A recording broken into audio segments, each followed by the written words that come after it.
নমস্কার, ইচ্ছে উড়ানে আপনাকে স্বাগত। আজ আমরা একটি অনবদ্য গল্পের সঙ্গে থাকব। গল্পটির লেখক শ্রী নিমাই ভট্টাচার্য, আর তাঁর লেখা অসাধারণ এই গল্পের নাম পাতার হাট। এমন অপ্রত্যাশিতভাবে ওর সঙ্গে আলাপ হবে তা ভাবতে পারিনি। নাম শুনতেই চমকে উঠলাম। আমি কোনো কালেই রাজনীতি করিনি, বিপ্লবী আন্দোলনের সঙ্গে জড়িত ছিলাম না। তবে ৪২-এর আন্দোলনের সময় দাদা ও দাদার বন্ধুদের প্রয়োজনে ও নির্দেশে রেশন ব্যাগের মধ্যে লুকিয়ে রিভলভার পৌঁছে দিয়েছি এখানে ওখানে। আর কংগ্রেস অফিসের কোনায় মণিমেলা কেন্দ্র চালাবার সময় কিছু সর্বত্যাগী কর্মীর সান্নিধ্যে এসে শুনেছি নানা কাহিনী, পড়েছি কিছু বই, জেনেছি বিপ্লবীদের ইতিহাস। তাই তো চমকে উঠেই প্রশ্ন করলাম, আপনি কি সেই অনাদি ঘোষ যিনি ডুরান্ট সাহেবকে... কথাটা শেষ করার আগেই উনি হেসে ফেললেন, বললেন, তুমিও সে কাহিনী জানো? জানবো না, উনি মাথা নেড়ে বললেন, সেসব কাহিনী আজকাল কেউ মনে রাখে না, মনে রাখার দরকারও নেই। দেরাদুন বাসস্ট্যান্ডে দাঁড়িয়ে কথা হচ্ছিল, কিন্তু বেশিক্ষণ কথা বলার সুযোগ হলো না। কন্ডাক্টর এসে হুইসেল বাজাতেই উনি হরিদ্বারের বাসে উঠলেন। তবে ঠিকানা বিনিময় হলো বাস ছাড়ার আগেই। দু একটা চিঠির আদান প্রদানও হলো, কিন্তু তারপর দুপক্ষই নীরব। বছর 10 পার হয়ে গেল। পাটনা।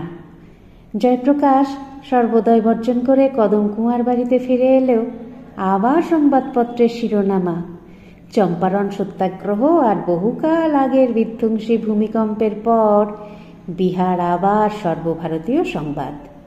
সম্পাদকের নির্দেশে বিহার সফরের আগে গেছি কদম কুয়া। জয়প্রকাশের সঙ্গে দেখা করে সিঁড়ি দিয়ে নিচে নামার সময় মুখ সঙ্গে মুখোমুখি দেখা। আপনি? আমি বিস্মিত হয়ে প্রশ্ন করি। উনি হেসে বললেন, আমি তো মাঝে মাঝেই আসি, তুমি কবে এলে? কাল এসেছি। কদিন থাকবে?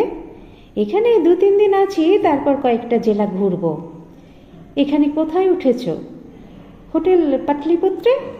ঠিক আছে, যোগাযোগ করব। আর কথা হলো না। অনাদিবাবু উপরে উঠে গেলেন, আমি বেরিয়ে গেলাম। বিহার সরকারের 2-4 জন মন্ত্রী ও পদস্থ অফিসারের সঙ্গে কথাবার্তা বলে মধ্যাহ্ন ভোজনের জন্য যখন হোটেলে ফিরলাম, তখন 2টো বেজে গেছে। রিসেপশন কাউন্টারে ঘরের চাবি নিতে গিয়েই একটা চিরকুট পেলাম। তোমার সঙ্গে গল্প করার জন্য সন্ধ্যার পর আসবো, তুমি 7টা, 7:30টার মধ্যে ফিরে এলে ভালো হয়, অনাদিদা। রিসেপশনের সামনে দাঁড়িয়ে 2-3 বার পড়লাম। লিফটের মধ্যে ঘরে বসে লাঞ্চ খেতে খেতে মনে পড়ল, এই পাটনা শহরেই এইরকম একটা ছোট্ট চিরকুটের জন্যই অনাদিদা ধরা পড়েছিলেন। গ্রামের অন্যান্য সবার মতো অনাদিও লেখাপড়া শুরু করলো ন্যায়রত্নের পাঠশালায়। পাঠশালার গুরুমশাই ন্যায়রত্ন না, ওর বাবা ছিলেন ন্যায়রত্ন। গুরুমশাইয়ের বিদ্যার দৌড় ব্যাকরণের মধ্যে। তা হোক, গ্রামের সবাই বলতো ন্যায়রত্নের পাঠশালা। ন্যায়রত্নের পাঠশালা শেষ করে কেউ চলে যেত সদর শহরে, কেউ বা আত্মীয় স্বজনের আশ্রয়ে অন্যত্র কোথাও। বরিশালের গ্রামের ছেলে অনাদি পিসিমার সঙ্গে চলে এলো যশোর, ভর্তি হলো সম্মিলনী স্কুলে।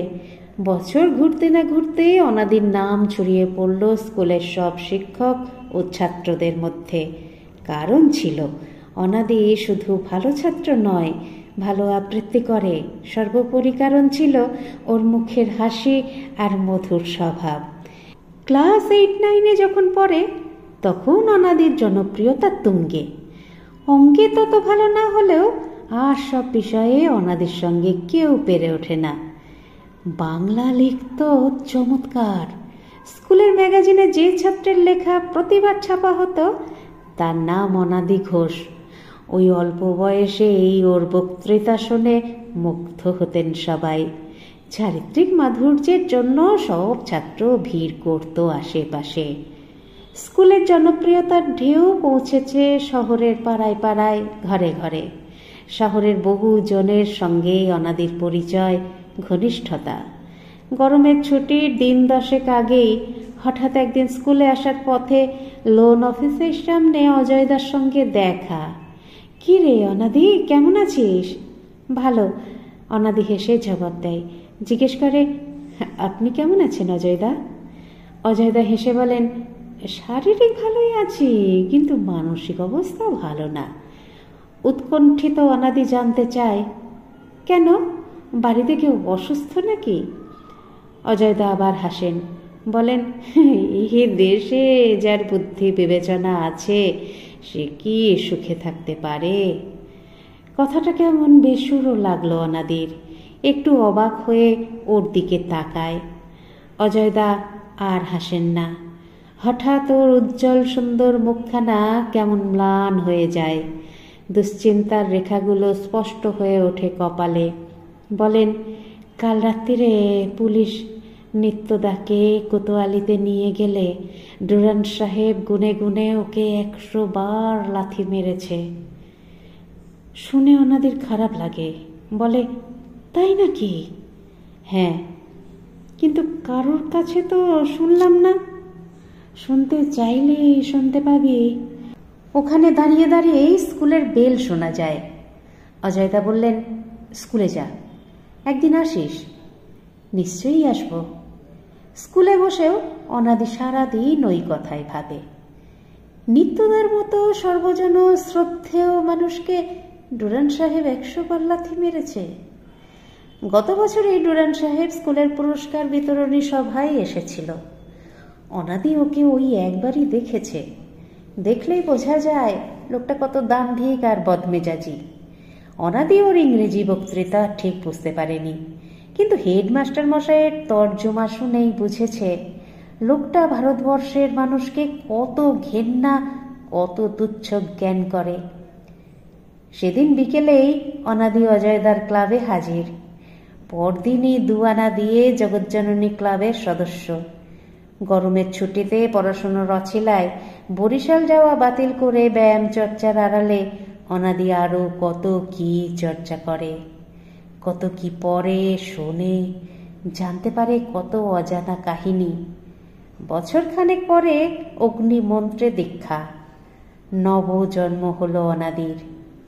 তার পরের বছরখানেক অন্ধকার।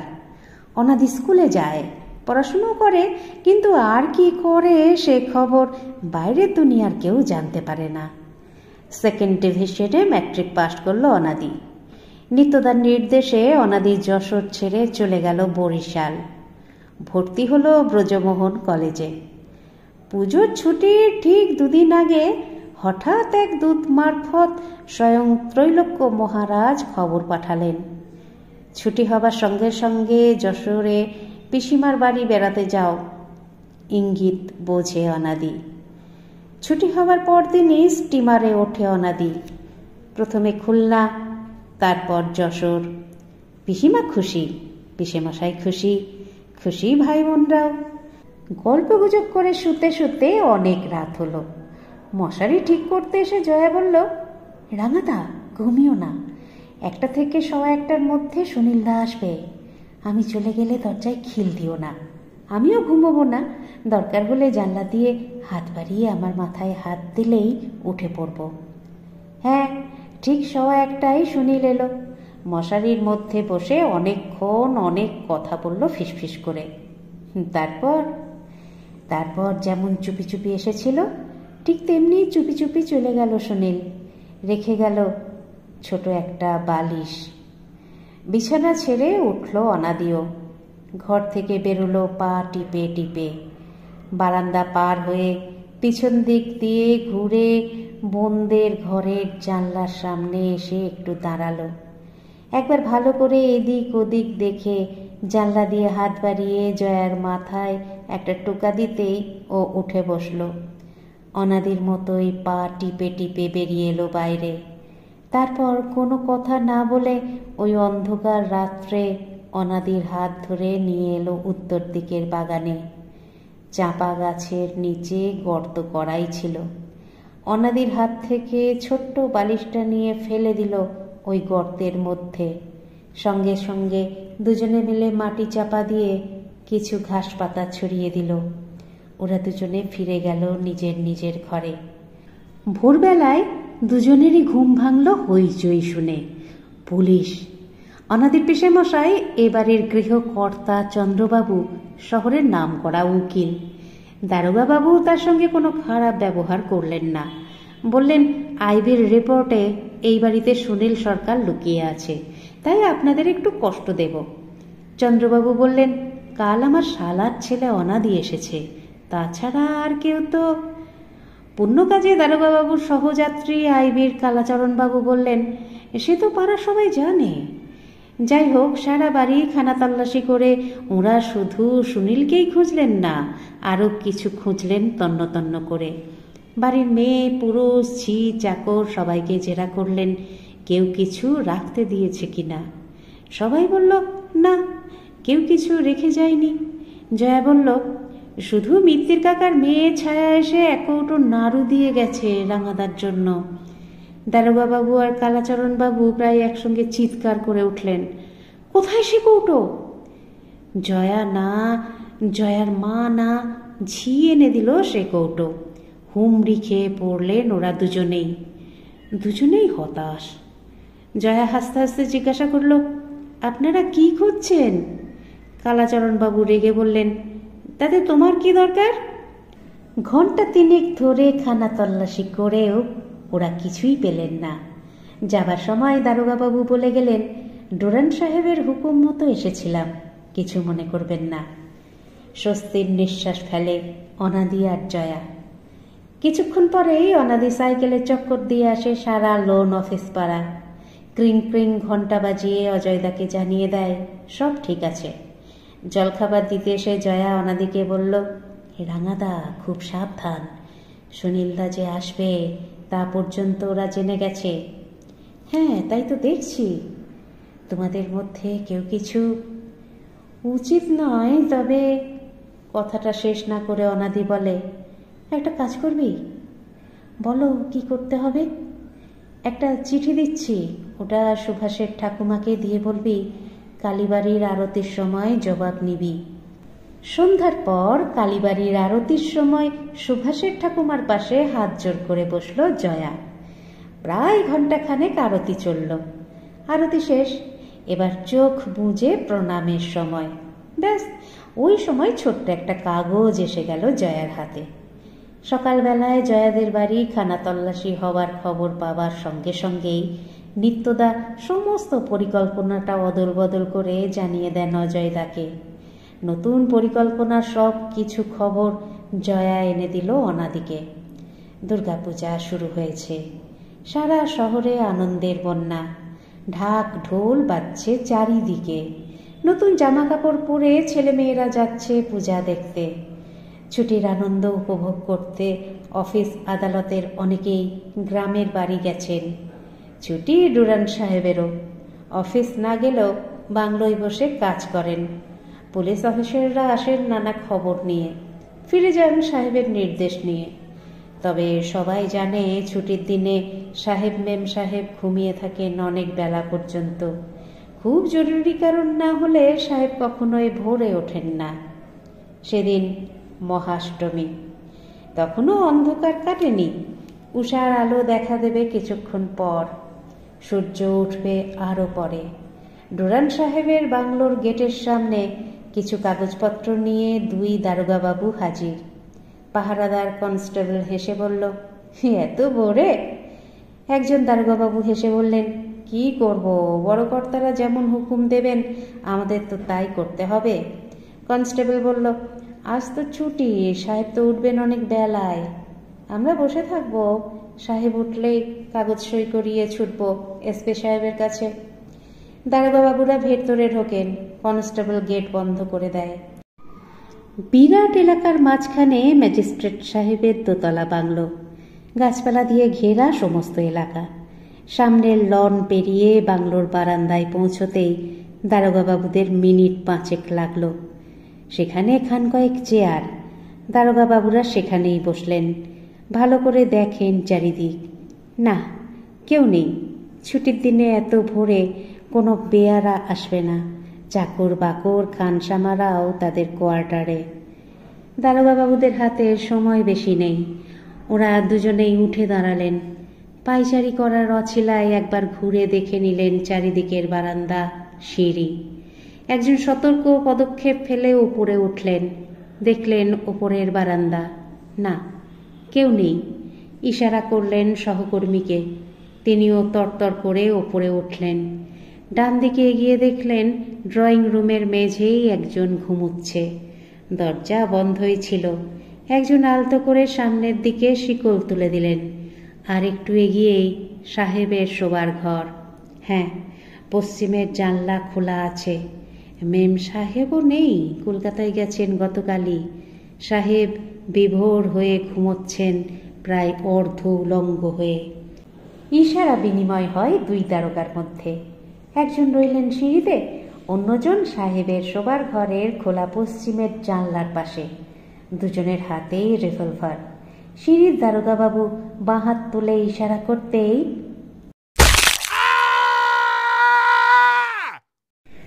ডুরান্ট সাহেবের একটা বিকট আর্তনাদ। দুই দারোগাবাবুর চিৎকার, কে কে! ছুটে আসে গেটের কনস্টেবল। ঘুম ভেঙে যায় দু একজন অর্ডারলি বেয়ারার। দারোগাবাবু রিভলভার হাতে নিয়ে দৌড়তে দৌড়তে বলেন, ধরো ধরো ধরো! কনস্টেবল আর অর্ডারলি বেয়ারাদের উদ্দেশ্যে চিৎকার করে বলেন, তোমরা পেছন দিকে দেখো, ধরো শালাদের! বিভ্রান্ত কর্মচারীরা এদিক ওদিকে ছোটাছুটি করে। ছুটে যান দারোগাবাবুরাও। ছুটতে ছুটতে কত দূরে চলে যান ওরা।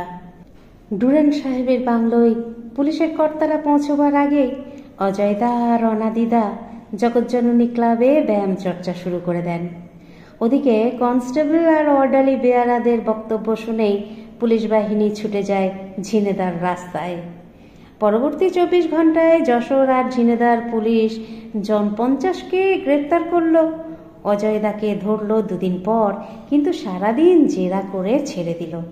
বিজয়া দশমীর দুদিন পর অনাদিদা যশোর ছাড়লেন, এলেন কলকাতা।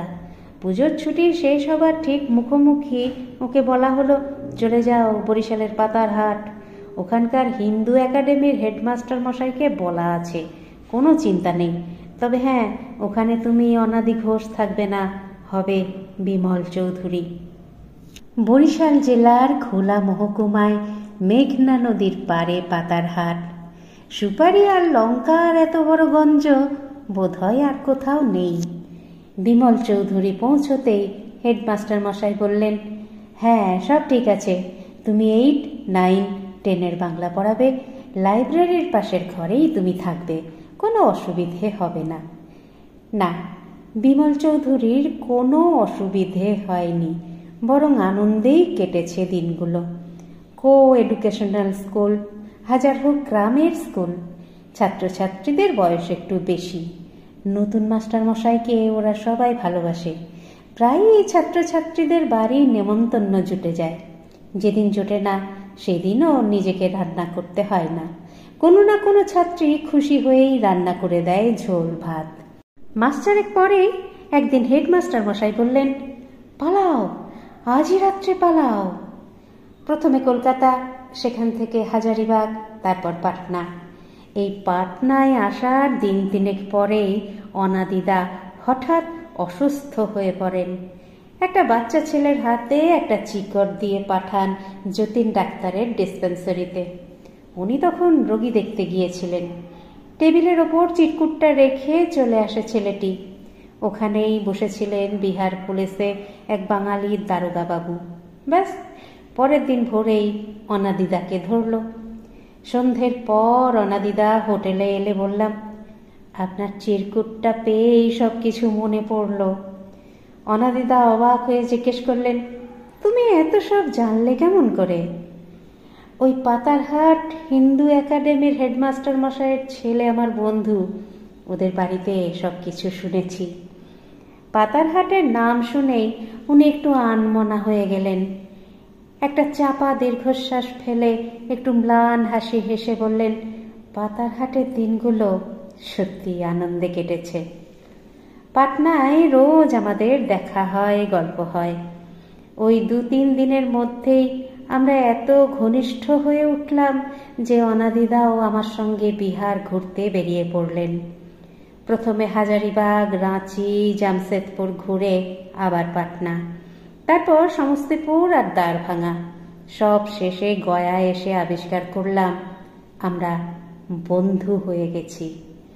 আচ্ছা অনাদিদা, একটা কথা বলবে? অনাদিদা হেসে বললেন, তুই যা জানতে চাস আমি তাই বলবো। যেসব কথা কোনোদিন কাউকে বলিনি সেসব কথাও তো তোকে বলেছি। দেখো অনাদিদা, তুমি বিখ্যাত বিপ্লবী, তোমার ত্যাগ, তোমার মহত্বের তুলনা হয় না।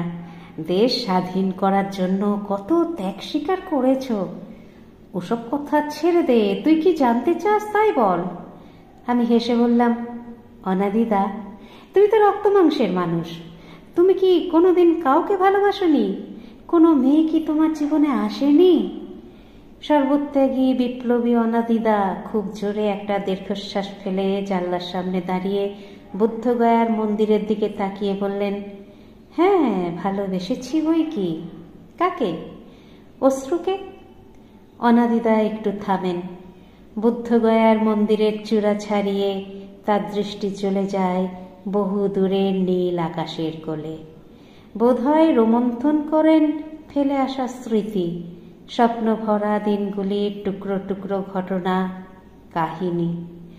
অনাদিদা পাথরের মূর্তির মতো দাঁড়িয়ে থাকেন জানলার ধারে অনেকক্ষণ। আমি একটু অপ্রস্তুত হই, লজ্জা পাই, আস্তে আস্তে উঠে যাই, ওর পাশে দাঁড়াই, ওর পিঠে হাত দিয়ে বলি, চলুন একটু ঘুরে আসি। অনাদিদা ঘুরে দাঁড়িয়ে একটু হাসেন, চোখে জল নেই কিন্তু ছলছল করছে। আষাঢ় শ্রাবণের ঘন কালো মেঘ, যে কোনো মুহূর্তে শুরু হতে পারে বর্ষণ। উনি আমার কাঁধে হাত রেখে বললেন, না না বেরুবো না, আয় তোকে অশ্রুর কথা বলি। ঘণ্টা বাজতেই অনাদিদা ক্লাস 9 থেকে বেরিয়ে আসেন, সঙ্গে সঙ্গে 2-4 জন অনুরাগী ছাত্র। ওদের সঙ্গে কথা বলতে বলতে বারান্দা দিয়ে এগুতে গিয়ে থমকে দাঁড়ান। ক্লাস 10-এর দরজায় দাঁড়িয়ে অশ্রু কাঁদছে। অনাদিদা তাড়াতাড়ি এগিয়ে যান, জিজ্ঞেস করেন, কি হলো অশ্রু, কাঁদছো কেন? অশ্রু জবাব দিতে পারে না। জবাব দেয় ওরই এক বান্ধবী, অঙ্ক পারেনি বলে সীতানাথ স্যার ওকে খুব বকেছে। অনাদিদা হেসে বললেন, আচ্ছা পাগল মেয়ে, এর জন্য কেউ কাঁদে? তুমি স্কুলের পর আমার কাছে এসো, আমি তোমাকে অঙ্ক বুঝিয়ে দেব। অঙ্ক কোনো কালেই অনাদিদার প্রিয় বিষয় নয়, তবে ছাত্র তত ভালো, তার উপর আছে নিষ্ঠা। চেষ্টা করলে শুধু অঙ্ক কেন, ক্লাস 9-10-এর ছাত্রদের ফিজিক্স কেমিস্ট্রিও পড়াতে পারেন। প্রথমে একটু অসুবিধে হলেও শেষ পর্যন্ত অশ্রুকে অঙ্ক বুঝিয়ে দিতে পারলেন অনাদিদা। তারপর বললেন, তুমি রোজ ছুটির পর আমার কাছে চলে এসো, আমি তোমাকে অঙ্ক বুঝিয়ে দেব। অঙ্কের জন্য তোমাকে আর কোনোদিন চোখের জল ফেলতে হবে না। অশ্রু মহা খুশি, হাসতে হাসতে বাড়ি যায়। পরের দিন স্কুল ছুটির পর আবার অশ্রু আসে, কিন্তু অনাদিদার ঘরে ঢুকতে বোধহয় লজ্জা পায়। দরজার পাশে দাঁড়িয়ে থাকে, দেখে অনাদিদা সঞ্চয়িতার পাতা উল্টাচ্ছেন। তারপর হঠাৎ আপন মনে আবৃত্তি করেন, সহস্র দিনের মাঝে আজিকার এই দিনখানি হয়েছে স্বতন্ত্র চিরন্তন। তুচ্ছতার বেড়া হতে মুক্তি তারে কে দিয়েছে আনি, প্রত্যহের ছিঁড়েছে বন্ধন। প্রাণ দেবতার হাতে জয় টিকা পড়েছে সে ভালে, সূর্য তারকার সাথে স্থান সে পেয়েছে সমকালে।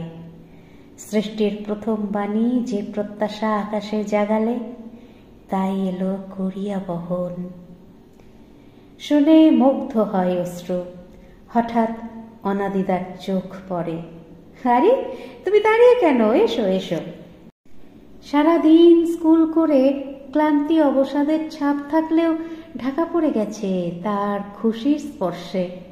অনাদিদা এক মুহূর্ত সময় নষ্ট করেন না, পড়াতে শুরু করেন সঙ্গে সঙ্গে। পড়া শেষে বলেন, আমি তো স্কুলের মধ্যেই সারাদিন থাকি, যখনই দরকার হবে চলে এসো। তাছাড়া ইচ্ছে করলে তুমি সব বিষয়েই আমার কাছে পড়তে পারো। অশ্রু লজ্জায় খুশিতে কথা বলতে পারে না, মুখ নিচু করে চলে যায়। কটা দিন কেটে গেল। সেদিন স্কুল ছুটির পর অনাদিদা ঘরে ঢুকেই থমকে দাঁড়ান। এত পরিপাটি করে কে গোছালো সারা ঘর? মাসখানেক ধরে বিছানায় যে চাদর পাতা ছিল তা নেই। বিছানায় ধবধবে কাঁচা চাদর। ঘরের মেঝেই একটাও সিগারেটের টুকরো নেই, নেই ছিঁড়া কাগজপত্র। বইপত্র সুন্দর করে সাজানো। ঘরের কোনায় অস্থায়ী রান্নাঘরটিও সুন্দর করে গোছানো। কে গোছালো? লাইব্রেরির বিনোদ? কিন্তু অশ্রু এলো। সঙ্গে শুধু বই খাতা না, একটা অ্যাস্ট্রেও। অ্যাস্ট্রে টেবিলের ওপর রেখে বলল, স্যার, এবার থেকে সিগারেটের ছাইটাই এর মধ্যেই ফেলবেন। অনাদিদা অবাক। প্রশ্ন করেন, তুমি কি আমার ঘরদোর গুছিয়েছ? কেন স্যার, কিছু ভুল করেছি? অনাদিদা হেসে ওঠেন, বলেন, কিছু ভুল করনি, কিন্তু কি দরকার ছিল এত পরিশ্রম করার? এতে আবার পরিশ্রম কি? অশ্রু একটু থেমে বলে, আপনি ভাব ফোলা মানুষ, সারাদিন পড়াশুনো নিয়েই থাকেন। আপনার ঘরদোর তো আমাদেরই ঠিকঠাক করে রাখা উচিত। ওর কথাই উনি খুশি হন, কিন্তু বলেন, হাতের কাছে কাগজ কলম আর খান কতক বইপত্র থাকলে আমি শ্মশান ঘাটেও মহানন্দে থাকতে পারি। আরও কটা দিন কেটে গেল। ইতিমধ্যে অশ্রুর বাবা নিজে এসে অনাদিদাকে ধন্যবাদ জানিয়েছেন। বাড়িতে নেমন্তন্ন করেও খাইয়েছেন দুদিন। স্কুলের মাস্টারমশাইরা, গ্রামের অন্যান্যরাও মাঝে মাঝে ওকে বাড়িতে নিয়ে খাওয়ান। কিন্তু যেদিন ওকে নিজে রান্না করতে হয় সেদিনই উনি চোখে সর্ষে ফুল দেখেন। অশ্রু তা বুঝতে পেরেছে, তাই সে মাঝে মাঝে নিজেই এগিয়ে আসে। অনাদিদা রোজ ওর আপত্তি অগ্রাহ্য করে ঝোল ভাত রেঁধে দেয়। দিন এগিয়ে চলে। মেঘনার পাড়ে পাতারহাটের গঞ্জে এসে ভিড় করে কত দূর দেশের পাল তোলা নৌকা। সওদা বোঝাই করে চলে যায় মেঘনা পদ্মা পেরিয়ে জানা অজানা শহরে নগরে গ্রামে গঞ্জে। শরৎ ফুরিয়ে যায়। হৈমন্তিকের গন্ধ আকাশে বাতাসে। মাঠের আমন ধানে দোলা দেয়। শোনো অশ্রু, শুধু স্কুলের পড়াশুনো করলেই হবে না, আরো অনেক কিছু করতে হবে। কনুয়ে ভর দিয়ে হাতের ওপর মুখ রেখে অশ্রু মুগ্ধ হয়ে অনাদিদার কথা শোনে। অনাদিদা বলেন, দেশে কত কি ঘটছে, কিন্তু তোমরা জানতে পারো না, সেসব তোমাকে জানতে হবে। অনাদিদা ওকে কত বই দেন। অশ্রু পড়ে রোজ নিয়মিত। আর একটা কথা অশ্রু।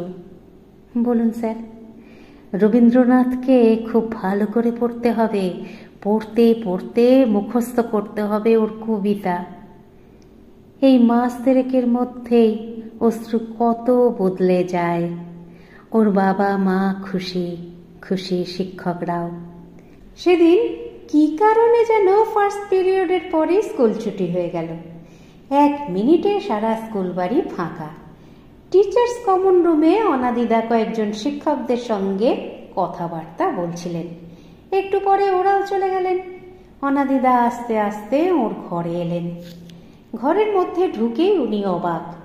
কে? অশ্রু, তুমি কাঁদছ? কি হয়েছে তোমার? অশ্রু কোনো প্রশ্নের জবাব দিতে পারে না। 2 চোখ দিয়ে আরো জল গড়িয়ে পড়ে। অনাদিদা একটু এগিয়ে যান। ওর মাথায় হাত দিয়ে বলেন, বলো অশ্রু, কি হয়েছে? কি হয়েছে তোমার? কেউ বকেছে? কেউ কিছু বলেছে? অশ্রু তখনও কাঁদে। এবার অনাদিদার অভিমান হয়। আমাকে বলবে না? আমাকে তুমি বিশ্বাস করো না? অশ্রু কাঁদতে কাঁদতে বলে, স্যার, ওরা সব। আর বলতে পারে না। অনাদিদা আবার ওর মাথায় হাত দিয়ে বলেন, বলো বলো, লজ্জা কি আমার কাছে? অশ্রু আর বুকের মধ্যে চেপে রাখতে পারে না, কিছুতেই না। অবোধ শিশুর মতো অশ্রু 2 হাত দিয়ে জড়িয়ে ধরে অনাদিদাকে। বলে, স্যার, ওরা সবাই আমাকে ঠাট্টা করে। কেন? হাউ হাউ করে কাঁদতে কাঁদতেই ও বলে, আমি নাকি আপনাকে ভালোবাসি, তাই। অনাদিদাও দুহাত দিয়ে ওকে জড়িয়ে ধরেন। ওর মাথার ওপর নিজের মুখখানা রেখে অনাদিতা বলেন, তার জন্য কাঁদছো কেন? তুমি কি আমাকে ভালোবাসো না? অশ্রু ওর বুকের মধ্যে মুখখানা লুকিয়ে রেখে কাঁদতে কাঁদতে বলে, হ্যাঁ স্যার, ভালোবাসি, খুব ভালোবাসি। আমি জানি, তাই তো তোমাকেও আমি ভালোবাসি। সত্যি স্যার? হ্যাঁ অশ্রু, সত্যি তোমাকে ভালোবাসি। শুধু আমাকেই ভালোবাসেন স্যার? হ্যাঁ, শুধু তোমাকেই ভালোবাসি। অশ্রু আনন্দে, খুশিতে, উত্তেজনায় পাগলের মতো অনাদিদাকে জড়িয়ে ধরে। অনাদিদার লোমশ বুকের ওপর মুখ খসতে খসতে বলে, আপনি খুব ভালো, আপনার মতো মানুষ হয় না। আপনাকে আমি আরো আরো অনেক ভালোবাসবো। গয়ার রেস্ট হাউসে বিছানার ওপর মুখোমুখি বসে অনাদিদার ভালোবাসার কাহিনী শুনছিলাম, আর মনে মনে আমি চলে গেছি বহু দূরে, পূর্ব বাংলার বরিশাল জেলার ঘোল মহকুমার পাতারহাট। কোনোদিন যাইনি, হয়তো ভবিষ্যতেও কোনোদিন যাব না, কিন্তু চোখের সামনে দেখছিলাম সেই উদ্দাম উত্তাল অনন্ত যৌবনা মেঘনাকে। পাতারহাটের গঞ্জ একে বেঁকে আলো ছায়ায় সবুজ শ্যামল ক্যানভাসের ওপর দিয়ে চলে গেছে যে পথ, সেটাই ডাইনে গিয়ে পৌঁছে যায় হিন্দু একাডেমিতে। স্কুল বাড়িটাও স্পষ্ট দেখতে পাচ্ছি। লম্বা বারান্দার মাঝামাঝি হেডমাস্টারের ঘর, টিচার্স কমন রুম, লাইব্রেরি, তারপরে অনাদিদার ঘর। ভাবতে গিয়েও একটু হাসি। সর্বত্যাগী বিপ্লবী অনাদিদার ঘর, ভাব ভোলা অনাদিদার ঘর। কিন্তু ঘরের দিকে তাকিয়েই বুঝতে পারছি এই ভাব ভোলা বাউন্ডুলে জীবনেও নিশ্চয়ই কোনো অভয়া বা রাজলক্ষ্মীর আবির্ভাব হয়েছে। হ্যাঁ, যা ভেবেছিলাম ঠিক তাই। এই ভাঙা চোরা অন্ধকার ঘরের এক কোণায় এক টুকরো জ্যোৎস্নার আলো টুপ টুপ করে গলে পড়ছে, ছড়িয়ে যাচ্ছে সারা ঘর, অনাদিদার মুখে, বুকে, প্রাণে। পাতারহাটগঞ্জের পাশে যমুনার মতোই টলটল ঢলঢল করছে তার যৌবন। রূপসী বাংলার নকশি কাঁথার মাঠ, সজনবাদিয়ার ঘাটে তাকে দেখেছি বারবার, বহুবার। দেখেছি আম, জাম, কাঁঠাল, অশ্বত্থ, হিজলের বনে, দেখেছি কাশ বনে ভোরের কুয়াশায়, জোনাকির আলোয়। এরই নাম অশ্রু। আমাকে দেখে এত লজ্জা। খুব জোরে একটা দীর্ঘশ্বাস ফেলে অনাদিদা বললেন, তখন আমার ফাঁসির হুকুম হয়ে গেছে, আছি আলিপুর জেলে। হঠাৎ একদিন অশ্রু তার স্বামীকে নিয়ে হাজির। ভেবেছিলাম খুব কাঁদবে, কিন্তু না, এক ফোঁটাও চোখের জল ফেলল না। অনাদিদা একটু থামেন, একবার বুক ভরে নিঃশ্বাস নিয়ে বলেন, অশ্রু কি বলল জানিস? কি বলল? না অনাদিদা, তোমার ফাঁসি হতে পারে না। তুমি মরলে যে আমি বিধবা হব, না, তা হতে পারে না, কিছুতেই না। অনাদিদা থামলেন। আমিও কোনো প্রশ্ন করি না, দুজনেই চুপ করে বসে থাকি।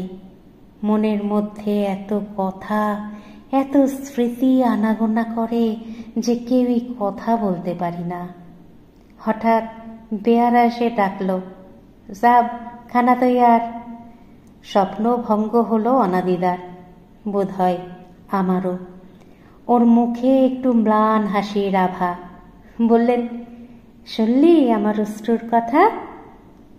মুখে কিছু বললাম না, শুধু মাথা নেড়ে বললাম, হ্যাঁ। আপনাদের মতামত আমাকে সমৃদ্ধ করে, তাই অবশ্যই বলবেন আজকের গল্প পাঠ আপনাদের কেমন লাগলো।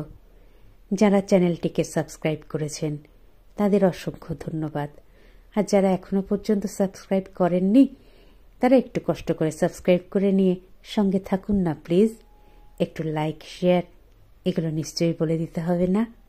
সুস্থ থাকবেন, সুন্দর থাকবেন আর অপেক্ষা রাখবেন পরবর্তী গল্পের। নমস্কার।